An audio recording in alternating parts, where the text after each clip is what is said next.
Hello, everyone. Thank you so much for coming to this talk about the Ozark Jubilee, which I assume probably needs no introduction. If you're here, you're probably familiar with the TV show that really, literally put Springfield and the Ozarks on the map. If you have not heard much about it, you're going to learn a lot today because Tom Peters is really the regional expert on the Ozark Jubilee these days. Just a little bit of a brief overview. I know he's going to get into more of this in a minute, but Tom is not originally from the Ozarks, but has been here for what, 13 years, came here to be the dean of the Missouri State University Libraries, where he became familiar with the Ozark Jubilee, and ended up writing the Ozark Jubilee Encyclopedia, which came out last year, right? In 2024. He is currently working on another book about Red Foley, the host of the Ozark Jubilee, and has kind of just become the person that everybody goes to for Ozark Jubilee trivia, information, and also I will add, he is also kind of an overall Ozarks bought-in expert at this point. He retired from MSU Libraries last fall and now resides at McClurg, Missouri, a basically non-existent community in rural Taney County. He does. He owns the town where there's a weekly music party that's been going on for decades, and he's helped keep alive. So Tom has bought into the Ozarks, and we're very glad to have him talk today.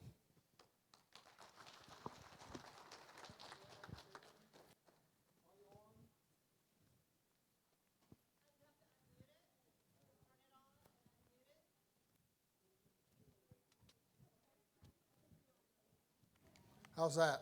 Yes, okay. All right. Well, thanks, Kaitlyn. One thing that Kaitlyn didn't mention, so I'm not really here to plug my book, but I do have them available for sale if you're so inclined. But I actually, when I started writing this book, probably about 6 or 7 years ago, researching and writing it, I love doing the research on it, learn more about the Ozark Jubilee. I initially intended it to be a book. And I got to the point that I felt like it was ready for some people to read it. I think I shared a copy with Kaitlyn too, a digital copy. And several people got back to me and just said, Tom, this is really good. It's got a lot of information in it, but it's unreadable. There's just too much stuff. And so more than one person said to me, I said, oh, okay, I got to rethink this. And I just was thinking for months about what to do with this massive book manuscript that I had. And I was having coffee with Kaitlyn one day, and I was talking about this, and maybe she asked, what are you going to do with that book manuscript that you've got? I don't know. Everybody says it's just too much. I love detail, so I like to dig into stuff. So she just said, and it seemed like an offhand remark, but I don't know, why don't you turn it into an encyclopedia? I thought that was brilliant. So that's what I did. I just sort of took the book and, broke it up into encyclopedia entries, and that's what it ended up being. And it's selling quite well. So I'm very pleased about that. So what I want to talk about is the Ozark Jubilee. There's so many facets to the Jubilee, I have to kind of hone it down a little bit. And what I decided to do, I want to give you a brief introduction to the Jubilee, some context for it, but then I want to spend most of the next half or hour, 40 minutes or so, talking about some of the Missouri Ozarks talent that performed on the Jubilee, okay? Missouri Ozarks, a lot of people came from Arkansas, that's great, but I'm not going to talk about the Arkansas Ozarkers. I have to draw some, we need boundaries. So Missouri Ozark performers, so there are a lot of Missouri Ozarkers who were part of the background production crew, Cy Simon being the most famous because he was the executive producer of the Jubilee, but I'm not going to talk about Cy because he did not perform on the Jubilee, okay? So that's what I intend to do for most of this, and I actually kind of already covered that. Now I have some time, try to have some time for Q&A. Okay, in my mind, the biggest thing that led to the Ozark Jubilee was KWTO, Keep Watching the Ozarks. Christmas Day of 1933 is when they began broadcasting. They quickly became, I would say, the premier radio station in the Missouri Ozarks, certainly, if not the entire Ozarks. And Ralph Foster was the genius behind that, came from St. Joe. Lester Cox was kind of the silent investor in the whole thing, a lot of what Ralph Foster did. Lester Cox, you ever hear of Cox Health? That's Lester. There's a big statue of Lester. in the main entrance to Cox Health. Cy Simon was the executive producer. He was very involved in what KWTO was doing, especially after the Second World War. He served during the Second World War and came back. Okay, this was the era of live radio, truly live radio. So when Mother Maybelle, the Carter sisters with Mother Maybelle and Chet Atkins came in 49 and 50. They didn't stay much more than a year, but they came to Springfield to perform on KWTO. I think they had a 7 a.m. show. At 7 a.m., they were all in the studio singing and strumming. And then the girls would go to high school, and then they'd come back. I think they had a noon show, and I think they had an afternoon show when they were here. So it was truly live radio. Well, to do that, you had to develop what I would call a local talent pool. So they had all these entertainers, and in this area of radio, and I'm not a radio expert, but the pool, people tended to flit from station to station. They'd sort of, work that region until it didn't pan out much anymore, and then they'd come back, and they'd go away to Shenandoah, Iowa, or Denver, Colorado, or different radio stations around, and they just kind of, Pete Stamper, one of the comedians on the Jubilee, said, yeah, those performers back then were like bees. They just flitted from flower to flower, So the radio stations were the flower and the performers were the bees. So they had a local talent pool. They did a lot of what I call hillbilly variety shows. So when we now know as country western music got started in the 20s as a commercial entity, real money, so to speak, they called it hillbilly music. And, the trade magazines called it hillbilly music. Now, regrettably, music for blacks they called race music. Jazz music, they were suspicious of jazz, so they didn't really, And then classical music, they called potted palm music because in, the better hotel lobbies, they always had potted palms. And so if you listen to classical music on the radio, you were listening to potted palm music. So hillbilly music. So these variety shows started to emerge with radio, and I actually think it's a different topic, totally different topic. The Weaver Brothers and Elviry, everybody hear the Weaver Brothers and Elviry? I think they were one of the earliest, if not the first, hillbilly variety shows to make it big. They were big in vaudeville circuit in the teens and 20s in the U.S. here. Real big. I mean, they were making serious money doing hillbilly variety shows, and they all came out of Christian County down there. So KWTO started experimenting with hillbilly variety shows on the radio, and they did a bunch of them, The one that's the most famous pre-Jubilee was Corns A-Crackin'. Everybody hear Corns A-Crackin'? It was on the Mutual Broadcasting Network, radio network, and they were real strong for several years. So Ralph and his team had experience with hillbilly variety shows before they launched the Ozark Jubilee. And then, because it was live radio, a lot of stations wanted some way to say, we just don't have anybody perform, whatever, from 4 to 5 p.m. or whatever. So what Ralph and others started was called a transcription service. And what they would do is they would make big discs, bigger than an LP record, that had about a 15-minute show on it with space for local commercials. And they would lease those to other radio stations for content, because radio, any blogs or anything, they become I call them content monsters. Once you start something, you got to feed the beast, you got to do something. So sometimes, especially airtime, you don't want dead airtime on a radio station. So Ralph and his team made a lot of money with transcription services they called Radio Ozark. Radio Ozark was their transcription service. And then the other thing they did related to the Jubilee that I think was significant, and a lot of other, WSM in Nashville did this too. They called it Top Talent. That was a booking agency for their talent pool. So they would also do booking for them. Okay. I should have had a pop quiz, but the first broadcast of the Ozark Jubilee was not in 1954 or 1955. It was in 1953.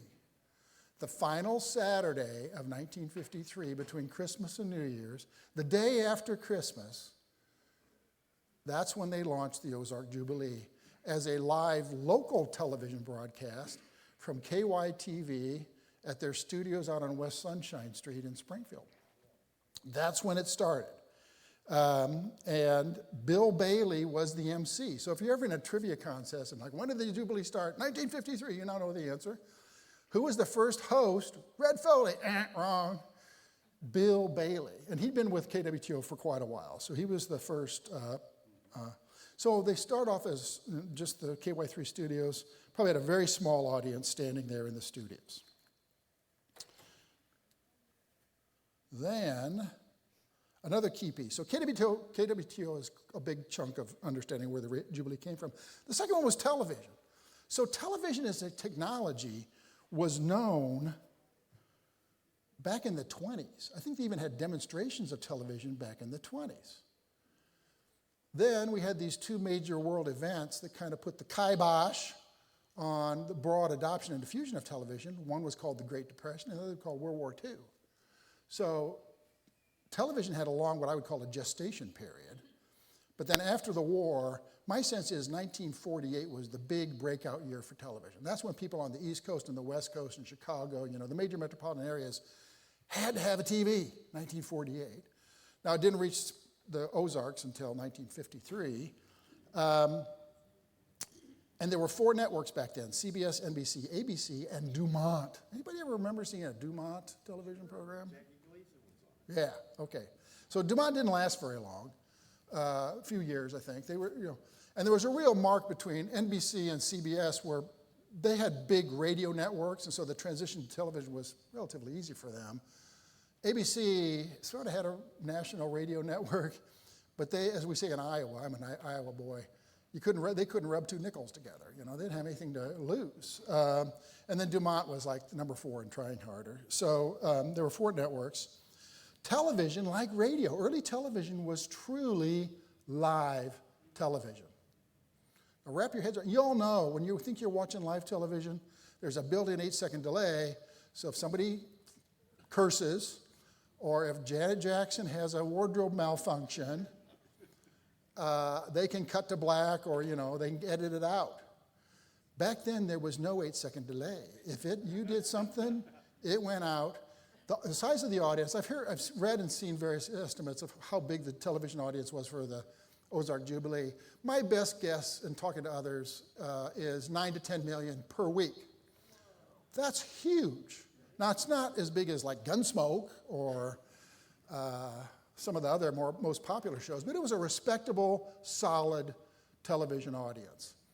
And the thing that blew the minds of country music entertainers, I think Red Foley once observed this, he said, I can reach more people with one broadcast than I would have made in my entire career playing in, this is a wonderful venue, but think how many of these you'd have to fill to get 9 to 10 million viewers. So it's all about the exposure. A lot of these people that appeared on the Jubilee were paid 35, 40 bucks. They weren't making big money appearing on the Jubilee. The real money was going out and make personal appearances. Oh, I saw you in the Jubilee, and I'm going to buy your record. And, that's where they made their money, was in personal appearances and touring, not on the Jubilee per se. All right. Early television was considered one-off entertainment. You watched it, and that you just had happy memories. That's all you had. It was actually Desilu, Lucille Ball and her husband Desi Arnaz, who figured out there's money in reruns, syndicated reruns. But that was coming later. So during the Jubilee era, it was just like they broadcast it live and they got ready for next week, just week after week, this rolling development of content. But there's one thing that they needed to do that is the saving grace for us today. They had to make some kind of recording of the programs so that I think they needed to satisfy advertisers. Yes, we ran your commercials. And they also had a few television markets, and I always pick on Tacoma, Washington, I don't know why, that couldn't show it live or didn't want to show it live for whatever reason. They wanted to show it on Sunday afternoon or whenever. So they'd make kinescopes of these programs.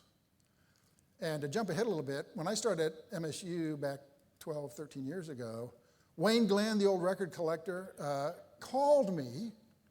He said, Tom, I got to tell you this. I have found a stash of Ozark Jubilee kinescopes. We need to get those for the MSU archives and for the people of this region, you know. And I knew enough about the Ozark Jubilee to know what he was talking about. I didn't know what a kinescope was. I had no idea what a kinescope was. I said, okay, I'll call him. So I called him out at UCLA Film and Television Archives out in Los Angeles. And they said, yes, we do. We had about 65, I think, kinescopes. Kines, they call them. They'd never been digitized. I said, would you sell them to us? No. Flat out no. Well, where'd you get them? Well, as a matter of policy, we don't tell you where we get our content, because they had all kinds of content. So that began like a 2-year negotiation, and we ended up getting a non-exclusive right. We paid them to digitize them, and we had a non-exclusive right as the Missouri State University to do whatever we wanted to with the content. And we were up front. We said, we're going to put them online, and we're going to make them free of charge. We now have 153 half-hour, let me back up. The Jubilee ran for various lengths of time over its roughly 6-year run, between 30 minutes and 90 minutes, usually about 60 minutes. Kinescopes were a half-hour long, so if it was a 60-minute show, you had 2 kines at the end of that show. We have now 153 30-minute segments of the Jubilee that are upline on free to watch for students of film or Ozarks history or film television or country music, whatever it is your interest is, you can, or you just want to be entertained, you can watch the Ozark Jubilee. All right. So what happened between Saturday, December 26, 1953, and January 22nd, 1955, a little more than a year, 13 months, that went from being a local TV program to an NBC national television broadcast. 1954 was really the big transitional year. One thing they learned with Corns of Kraken was they did not have a key headliner. Usually Bill Ring was the MC. Bill Ring's a great guy, but he wasn't a big name nationally. And they knew they needed sort of a nationally prominent country and western star to host this program that they were planning to launch called the Ozark Jubilee. So in 1954, they started to. I've heard and read that they kind of courted 2 people, Tennessee Ernie Ford and Red Foley. And I know Cy Simon made several trips to Nashville to meet with Red. Was in Nashville. He had been on the Prince Albert half hour, the national broadcast of the Grand Ole Opry. He had some problems. His second wife had committed suicide in 1953. So he was going through a rough period in his life. And so Cy Simon convinced him in a meeting that people jokingly say there were 3 people at that meeting: Red Foley, Cy Simon, and Jack Daniels. And between those 3, they came to an agreement, and Red came to Springfield. Now he was a major country western star, and to convince a major country western star to relocate his base of operations from Nashville to Springfield was a big coup. He came in April of '54. They had a big to-do at the Shrine Mosque to welcome him, and then he started performing on the Jubilee when it was a stage show.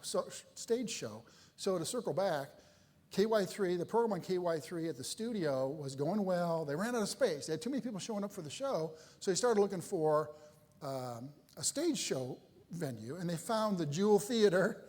And I was telling somebody before the program, the Jewel Theater had started as a vaudeville house. It had been empty for a while, you know, it kind of struggled. By you get to the mid-50s, one person, I don't see him in here, but it was actually Gary Ellison, I'll just say. He described the place as a dump. You know, it was not a palatial, it was not like the Ryman Auditorium in Nashville, it was a dump. But they must have gotten it for cheap, they rented it.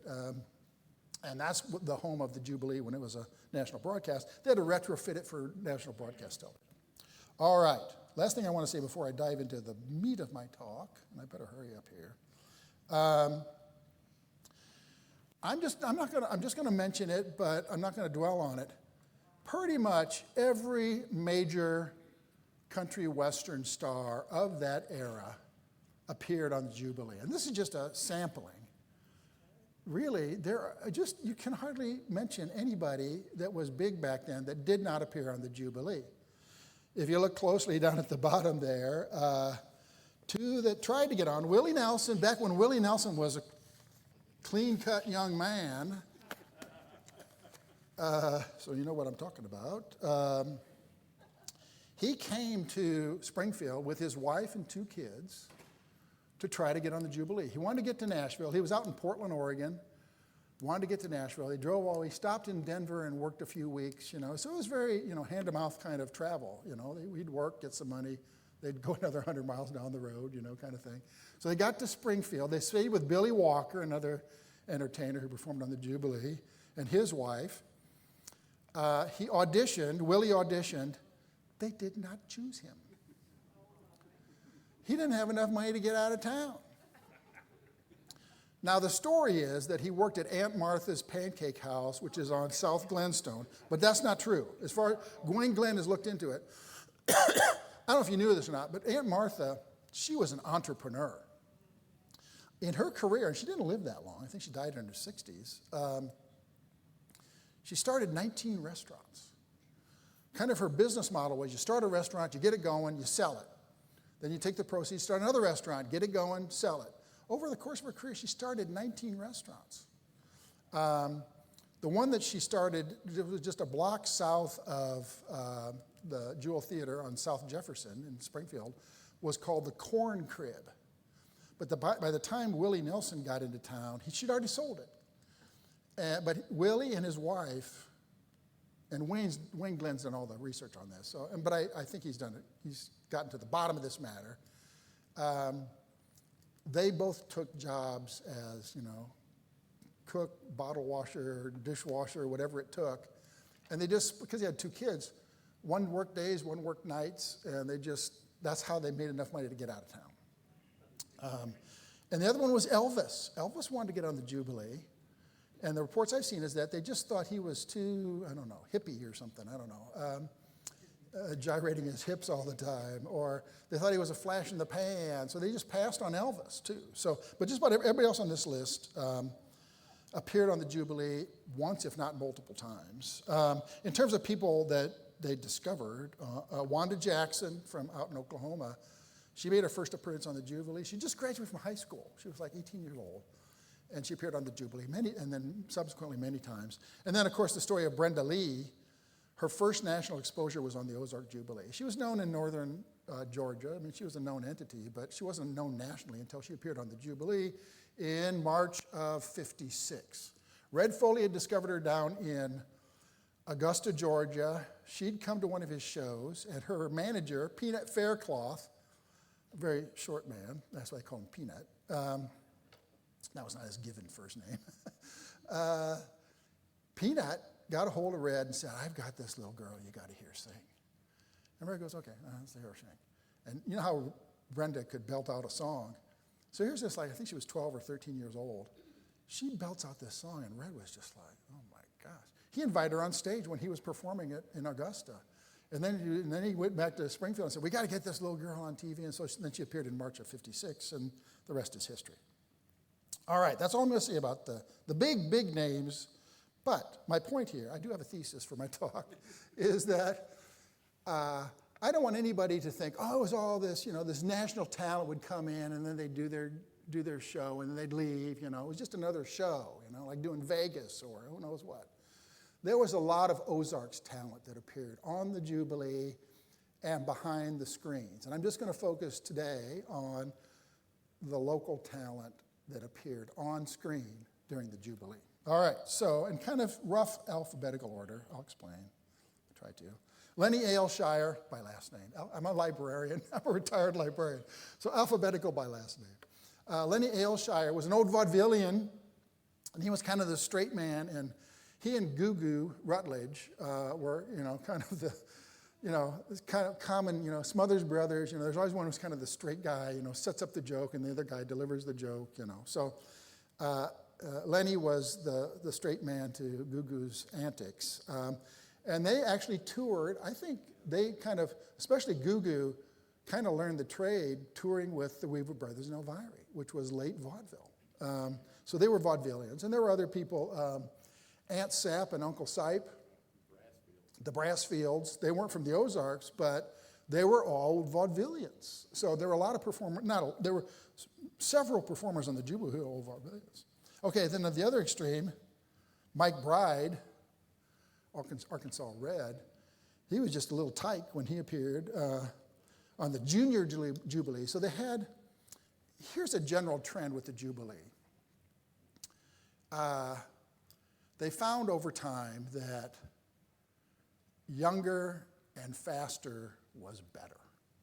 So whether it was a square dancing troupe, there's a very stately type of square dance, and then if you remember seeing the Promenaders, where they actually incorporate what I call jig stepping into square dancing. I mean, they were just they were jumping around so fast that, orthopedic surgeons would say, I don't know how they're not breaking all their bones when they dance like that, and their feet. So if for television, oops, I just lost my, how do I go back? Stage display. Here I go. There I go. All right, sorry. I touched the wrong part of the screen. So after a while, they started what they call the Junior Jubilee, who were younger performers, and Mike Bride was one that appeared on the Junior Jubilee, because younger and faster is the thing. Okay, so square dancing, I think. Okay, so back up. Hillbilly Variety Show is one type of variety show. Vaudeville's another type of variety show. Vaudeville, I'm too young to remember vaudeville, but from what I know of vaudeville, it was a wide variety show. You'd have plate spinners, you'd have puppeteers, you'd have opera singers, you'd have comedians, all kinds of types of music. It was a wide variety show. A hillbilly variety show, I suggest, consists of 4 basic elements. It was that way when the Weaver brothers and Elvira were doing it more than 100 years ago. We could go to Branson tonight and basically say, yep, that's what a hillbilly variety show is. 4 elements. You got some people playing instruments. The fiddle, the banjo, the guitar, the bass, the mandolin, kind of the key instruments. Sometimes you see the other thing. You'd never see a drum set. Never. WSM, two jokes about WSM. I respect what the Grand Ole Opry did, but I joke about them too. The joke about WSM was, WSM stood for wrong side of the Mississippi, because all the good stuff was happening west of the Mississippi. Jubilee and out in California. And the other thing was, there's 2 things you can't show on the Grand Ole Opry. Drums and cleavage. So no drums. You wouldn't have drums on country music. So a hillbilly variety show had those 4 basic elements. For television, I didn't tell you. So musical instruments, singing, country singing, yodeling too. There's a lot of yodeling going on in the Jubilee. Comedy, you had to have comic relief. We were talking about Toby shows, and the comic relief is a key part of it.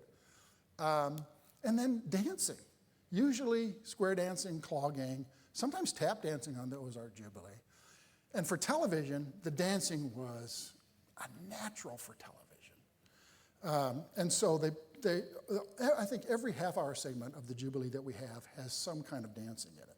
So the Promenaders, if anybody knows anything about dancing on the Ozark Jubilee Promenaders were the premier square dancing troupe on the Jubilee. The Wagon Wheelers was late in the span of the Jubilee, was another one that was, but they had probably, 12, 15 different groups that performed. One of them, was the Lake of the Ozarks Bullfrogs. And this is actually a still from early on, when Cy Simon and Ralph Foster convinced ABC to give the Jubilee a chance. They announced it in the press and everything. Somewhere in late '54, they discovered they couldn't broadcast from Springfield. The telecommunications infrastructure was not in place to make that possible.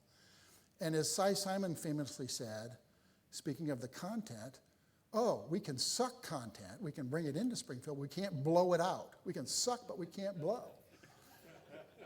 And they discovered that, and then they had a real problem because they had announced it was going to start broadcasting. What were they going to do? Well, Lester Cox was on the, I think they're called the University of Missouri Board of Curators. And the University of Missouri is pretty much on a straight line between St. Louis and Kansas City, and they could upload content. And KOMU, the newspaper, or the radio television station that was affiliated with the university, allowed the Jubilee to broadcast for 16 weeks from their studios while they were getting the Jewel and all the infrastructure ready to go. So this still from this Bullfrogs, that's from the KOMU phase of the Jubilee. Now, as I just said, younger is better. So the Bullfrogs begat the tadpoles, the little kids. And they literally begat them because most of the parents of the Bullfrogs were the parents of the tadpoles. And so the tadpoles are much better known because people loved it, those little kids dancing around on those things. And then the other thing you need to realize is that they did some local stuff too. So like here's the Christ Episcopal Church Children's Choir live on the Jubilee. All these were just local kids that performed, I think 3 times, usually around Christmas time, on the Jubilee. So, okay, Foggy River Boys, Monette and Branson, I think, of being the kind of the base for them. They were performed often on the Jubilee. Later in the Jubilee, the 4 Pitchhikers from Nixie. They were national champions, and they performed several times on the Ozark Jubilee. Then we got a great duo here, Jimmy Gately and Morrison. Jimmy's there on the left. He was from Ebenezer, Missouri, which is north of Springfield. I know where he's buried. I know the church where he's buried, but I haven't visited his grave. But other people said, yeah, I know where it is. They've been out there. So he was from the Missouri Ozarks. Terry Gott, he was a member. There was another group called the Jigalongs, square dance troupe, local. He was a member of the Jigalongs, but he could sing and play the guitar. And there he is playing, I can't read the date there, August 6th of 1960. Terry didn't live too long. That's another thing about a lot of, you think, oh boy, what a great life. I come out, strum the guitar, sing a song, 3 minutes, and that's how I make my living. Wow, like being a rock star or something. It was a rough life. You had to travel all the time. This was before big tour buses and all, They often drove in Cadillacs because they needed to have some room for their bass, their bass fiddle. And it was a rough life, eating restaurant food all the time and smoking. There were a lot of smoking and a lot of drinking going on, let's just be honest, among country and western stars in the 1950s. Most of them didn't live past their 60s. It's pretty rare when you see when they lived to the age of 90 or so. Red Foley died when he was 58. So it was a rough life. Terry died young. I don't know from what cause. But remember, there's still one left. The STD flea markets in Springfield. There used to be 2, one near downtown and one out east. The one out east is still, he started them after he got through his Jubilee era. Now here's a big one. Speedy Haworth. He and Slim Wilson and Aunt Martha were all related. Speedy was an excellent electric guitarist. I mean, he was like world-class electric guitarist. I'll say it now because I'm running out of time anyway. I really admire Speedy and Slim because, Porter Wagoner came out of West Plains, went big time, Wanda Jackson came out of Oklahoma, went big time. That's kind of the pattern, You'd go to Nashville or wherever and you'd make it big. I think Slim and Speedy chose not to. They could have, but they chose not to. They stayed here and had great careers, but they just never even tried to do the big time. And I don't think they were afraid to. They just didn't want to do it, because they could see how difficult that life was. Speaking of difficult life, Jan Howard out of West Plains. Oh my gosh. She was married 3 times, all in a divorce. She married first time when she was 17. By the time she was 22, she had 3 kids. Her husband, they got a divorce. Then she married again, and the guy turned out to be a bigamist. And then she married Harlan Howard, and he saw her talent And she was a singer-songwriter, he was a songwriter, but then they got divorced too. She had 3 kids. One died in Vietnam, one of her sons, another son committed suicide. So, just wow, And yet she made this great music. A lot of them led kind of tragic lives. So Jan Howard. Jubileers, I don't know why, but they had 4 men and 3 women. They performed on the Jubilee. Sam Hamra, he's kind of a big name in Springfield, Sam Hamra. June Hamra, his wife, sang on the Jubileers. And they were married when they performed on the Ozark Jubilee. One of my favorites, Doc Martin. He was down from around Highlandville. And I played the steel guitar.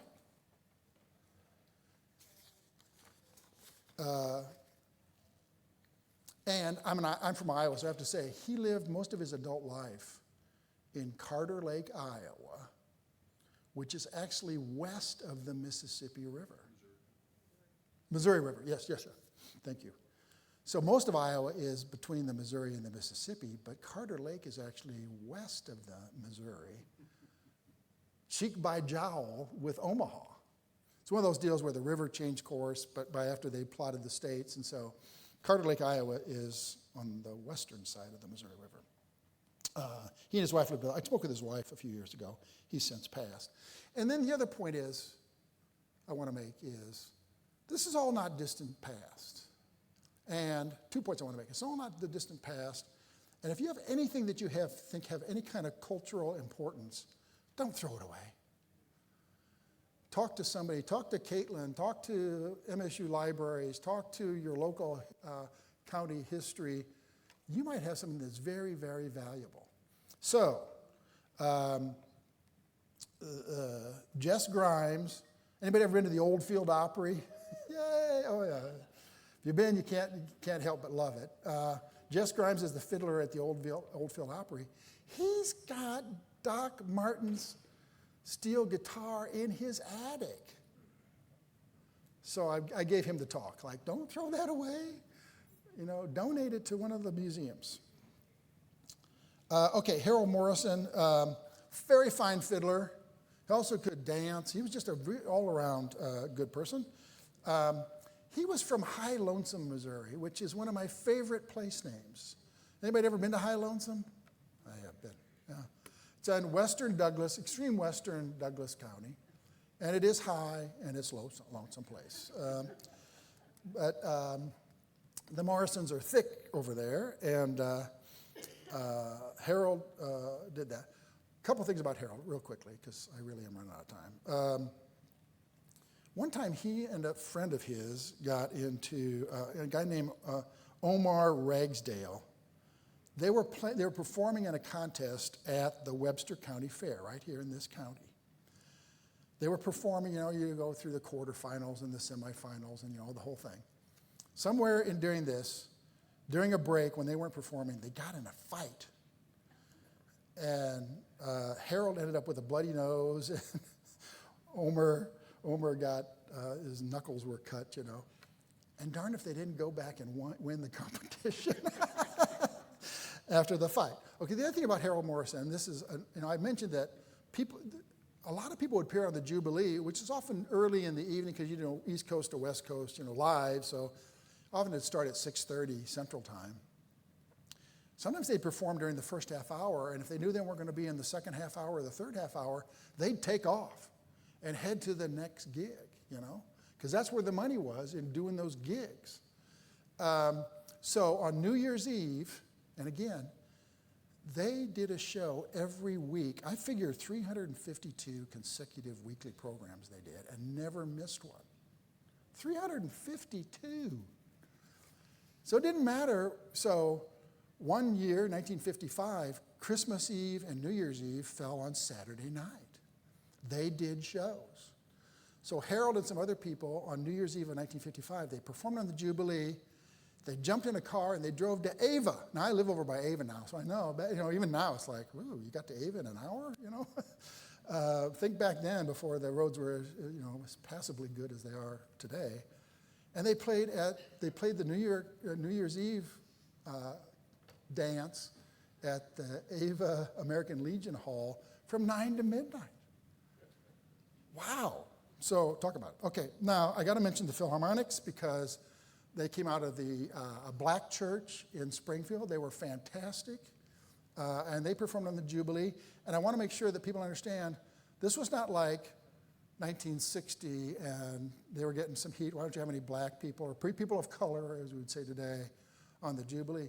No, they performed. I think they performed during the Columbia era at the very start of the national broadcasts. They were that good that they put them on. So they were known for that. Okay, Promenaders, I talked enough about them. They turned pro, came out of MSU now. They were all students. Jerry Redfern was from Drury, but he was a member of the Promenaders. He might have been the only non-SMS student to be on the Promenaders. Very nice guy. He passed a few years ago, ended up being an attorney. He told a story once that the Promenaders were touring with Gene Autry. Now, Gene is well documented, well known. Gene had a drinking problem. They were touring with Gene. They were in Canada, I want to say Toronto. And Gene had his horse, he traveled with his horse all the time. And the horse was part of the show. So think about like Dolly Parton's thing down in Branson, that kind of thing, Gene came out on the horse, and he'd had a few too many to drink, and he fell off right in the sawdust. And Jerry Redfern, Jerry's Redfern, big athletic, young man, he sees it, and he runs out there and gets Gene back on his horse. And Gene kind of collected himself, and he launched into a song. I'm back in the saddle. And the crowd thought it was all an act, but Gene was 2 sheets to the wind. All right, there are other things, so I'll just mention them. Bill Ring, Gugu Rutledge, Zed Tennis, a fantastic fiddler from Nixa, was on the Jubilee. I'll at least show this one, there's Zed Tennis and a very young Chet Atkins in Aunt Martha's first restaurant called the Radio Hut, which was kind of kitty corner from the Shrine Mosque to the southwest. The building's no longer there, but there they are sitting in the Aunt Martha's music hut, I think they called it, Radio Hut, drinking coffee and carrying on. Porter Wagner, of course, was on the Jubilee. He came before the Jubilee era. He came over. He performed on Corns a Crackin' a little bit. I do want to end with this one, though. The Missouri Ramblers was a square dancing troupe that started right here in Marshfield. And I don't know much about them, but I learned that a fine gentleman named Augie Blazer was a member of the Missouri Ramblers. I went out and interviewed him. I think it was August of 2021. So during COVID, we sat on the porch.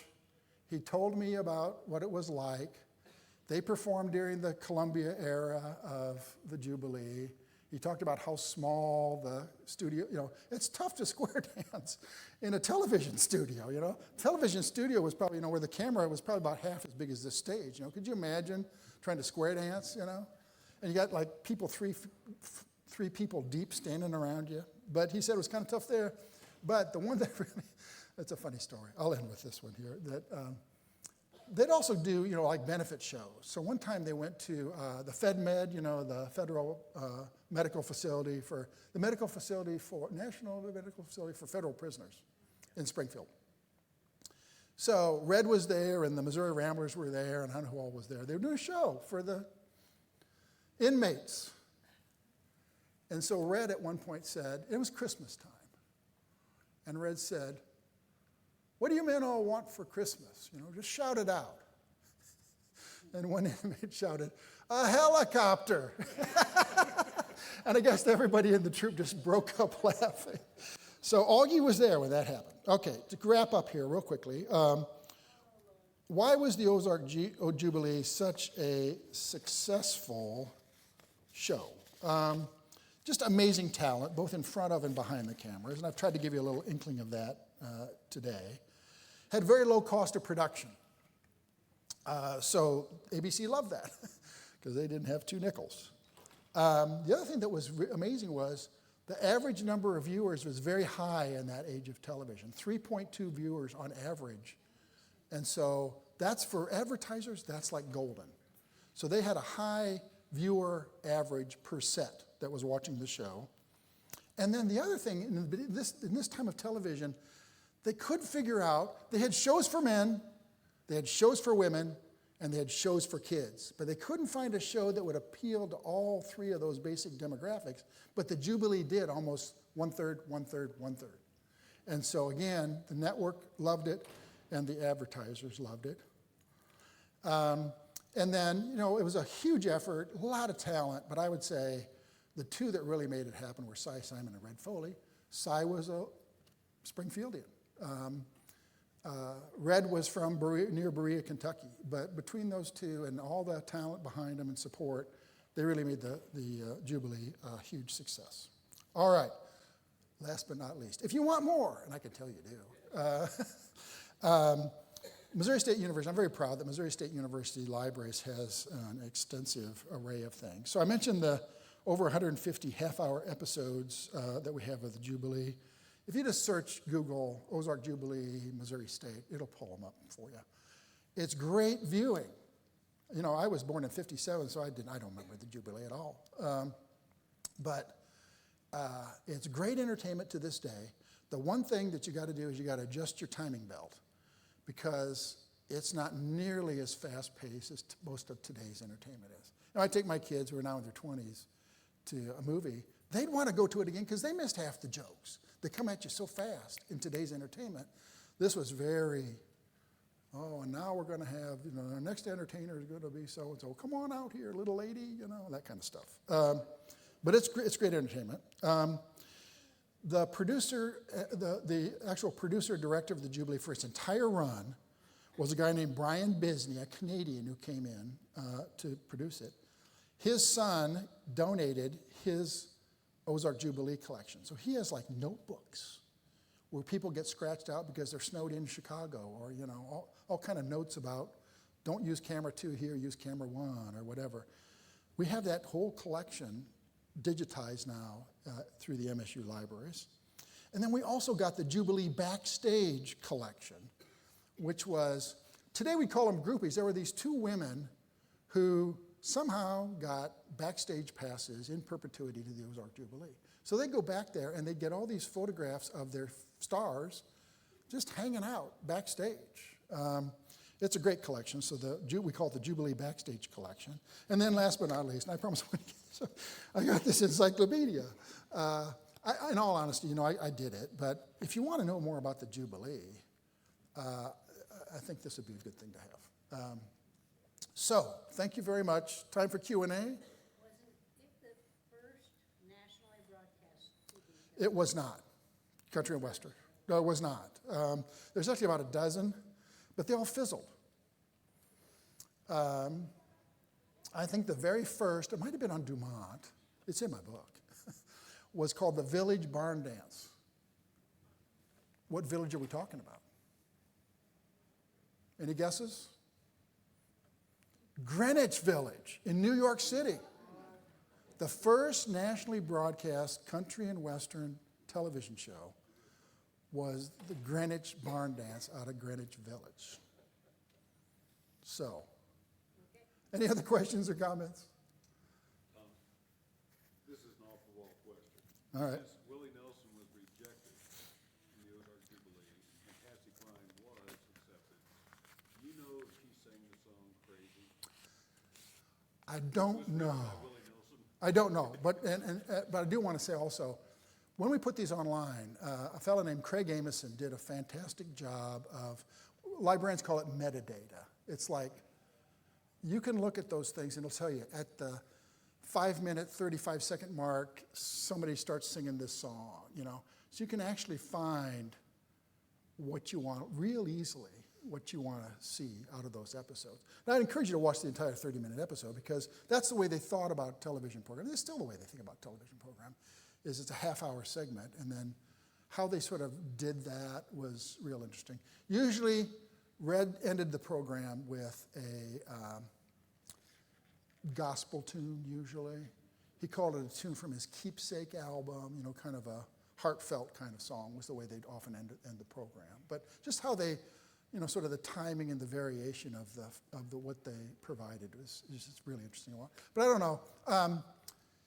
I think it's true that Red and Patsy were not the best of friends. Red basically couldn't stand her. The other thing to watch for. So here, I promise. I said I'd stop. But Red had a tremendous stage fright, and a lot of the staff would say, at the start of every show, for about the first 30 seconds, Red wouldn't breathe, and everybody in the control booth was like, "Breathe, Red, breathe, breathe, breathe." Once he caught his breath, and then he, But now when you watch those shows, you can see like Red is just like. Bright lights, and he's just, and he's not breathing. So every show, it takes him a while to sort of get into the flow of the show. Any other comments, questions, rebuttals, interpretive dances? This having to do with radio before, my folks never had a TV until I was 12 years old. But radio, they had barn dance shows like Barn Dance Frolic, WHO Des Moines.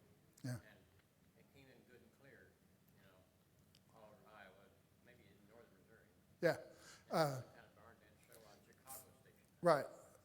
So the observation is there were a lot of barn dance shows, especially from the radio era right in through the television era.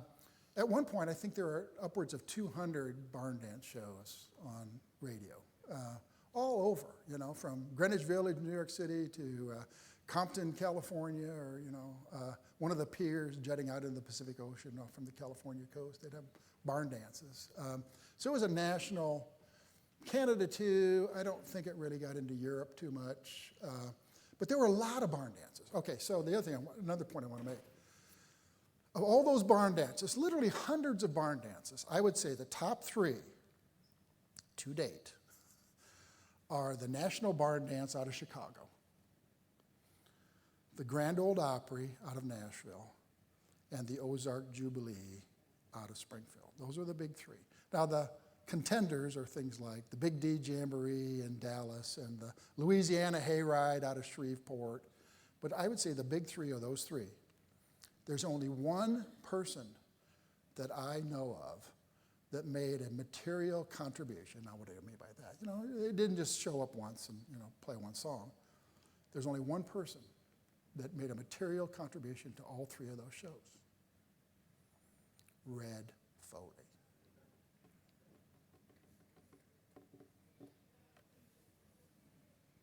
I got in late. Did you ask how many people here attended? Oh, no. Has anybody ever attended? Anybody here? Yeah. A little boy, I went with my dad. In the Jewel. Yes. We're in the balcony or in the lower level? Downstairs, it was our Cub Scout pack. Oh, yeah. The whole pack. I don't quite understand. They'd have a lot of groups come in, the pork producers of. And of course, none of us were all that enthralled. But I'm so glad, right? Because that was Yeah, yeah. You should cherish those memories because being in the audience, did you have a placard that you held up? Because they used to always place names, I never saw High Lonesome, we but could have a plaque. Pack from Yeah. Marshfield, future home of the cherry blossom. trust us. All right. Yes. You were talking about commercials. During the live performances, were the commercials performed in the studio at that time? It really varied. Sometimes they were live. Sometimes they were performed by Slim Wilson and Red Foley. Sometimes they were taped by some of the Ozark Jubilee. But other times they'd cut away to a local commercial. So some of the Jubilees, ones that we've been able to digitize,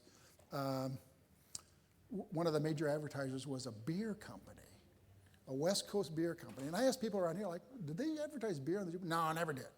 But they did on the West Coast. Regal Pale.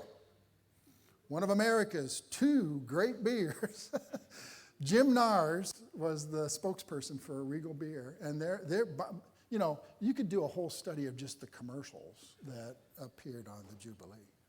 The one commercial that resonated with me and my dad, being we was farmers, was get up early, keep moving, Massey Ferguson kind of man. Massey Ferguson. We did buy Massey Ferguson. Yeah, and they even had, you know, they had commercials where like Slim Wilson would be out making hay, you know, and they'd have a commercial with Slim driving a tractor. And you know why Massey Ferguson was a major advertiser? Lester Cox got into farm implement dealerships, first with Ford. Then he got in there was a falling out, as they say, between Ford Implements and Lester. So he jumped over to Massey Ferguson. So he was a major Massey Ferguson implement dealer. Hence, they became a major sponsor. Actually, a lawsuit between Ford and Ferguson because Ferguson had the 3-point system first. Yeah. And a lawsuit over it. Yeah, and I think they were out of Canada, weren't they? Weren't they based out of Canada, Massey Ferguson? I don't know. But anyway, yeah, late in the run, Massey Ferguson was a major sponsor. Another comment or question? Yes. I was a teenager when the Ozark Jubilee was happening, and I went there on a date. I really don't know where I was. Me and my young friend, we have a dispute. I thought it was on Campbell Street, down close to where Rubenstein's, on that side of the street. But I really don't know, and now I see it. This is the first time It's South Jefferson. old theater. Was it on Jefferson? It was on South Jefferson. Oh, that's where I was. You know where East St. Louis Street comes off the square? Then the intersection was South Jefferson, and then it was about a half block down on the east side of the street. It's now a green space. They call it Jubilee Park. So now you know. Why do they call that Jubilee Park? Because that's where the Ozark Jubilee originated, yeah. But the building got torn down literally like February of 1961. Show closed in September of 1960, and it got torn down almost immediately thereafter. Long gone. And it's not like one of those, not like the Frisco Depot or some of the other things that Springfieldians regret that got torn down, but it needed to come down. Anything else? Pat Boone married Red's. Daughter, yes. Did that happen because of the connection with the Jubilee? Or? No, they actually married before. Can't remember the year. Shirley was her name. So Red had 4 daughters. He had a daughter by his first wife, and she died after childbirth. So his first wife died as complications after childbirth. Then he married Eva Overstake, who was on the National Barn Dance out of Chicago, WLS, world's largest store. And they had 3 daughters, so he had a total of 4 daughters. And Shirley was one of the 3 that Ava bore. But they got married before. Pat was just a college student, and he knew, his joke was, I didn't care about country music until I met Shirley. And then I got real interested in country music when he found out that Red Foley was her father, So, but then it's interesting because Pat got his own television show later in the Jubilee era, and his ratings were higher than his father-in-law. So I imagine it was kind of maybe a little bit of tension during the Thanksgiving meals and stuff. Pat Boone did a show called the Chevy Showroom, and one of the things that stood out to me was Red Foley, what a wonderful job he did of singing. No one could sing Peace in the Valley like he could, I thought. Yeah. So the comment was that Red was just an extraordinary singer. And I'm working on a biography of Red Foley. I don't have it ready for sale yet. It'll take me a while. But as I get into him as a subject, he was an amazing singer. He was also one of those people, I think Leon Weaver was that way. I think Carol Burnett was that way. They could just stroll onto stage, and you felt like you'd known them for your entire life immediately. I think Red was that way too. He just had that way of establishing a rapport with this audience. But when he sang gospel music, And there's several people that have commented like this. It was so moving that even if he was just practicing, during the Saturday afternoon run through or whatever, people would stop what they were doing and listen to him sing those gospel tunes. Even his wife once came in, and she just stopped in her tracks to hear him sing these gospel tunes. So he sang a lot of stuff, boogie woogie, patriotic songs, all kinds of stuff, but I think the gospel tunes was where he really excelled. He was outstanding. I've always heard that he was a great mentor. He took young singers under his wing. He was, and he was a great mentor, and he was also what Elvira would call an easy mark. If you need $15, talk to Red. He'll help you out. So he was an easy mark, but he was also very generous. And he also, so one thing I know that, here's just an example. So a lot of times when a performer feels like they don't have their audience or they've lost their audience, they'll sing louder. They'll jump around stage, trying to, hey, I'm up here, pay attention to me. Red said, no, sing softer. Then you'll get them. Now, we got to stop because it's 2 o'clock. But on the other flip side, one time there was a country music troupe that came into, there was a rooftop restaurant in a big hotel in New York City. No, Manhattan, Midtown Manhattan. And it was like the first time that, I think it was before they played, any country music played at Radio City Music Hall. And Red was part of this group. And it was like a dinner concert, And so he gets up on stage, and you know how New Yorkers are. They're all yammering away and clinking the glasses and silverware, and it's just cacophony in this place, And Red plays a song, and he pauses, he goes, I wouldn't have come if I'd known you're all having dinner. That's Red Foley for you. All right, thanks very much, everybody.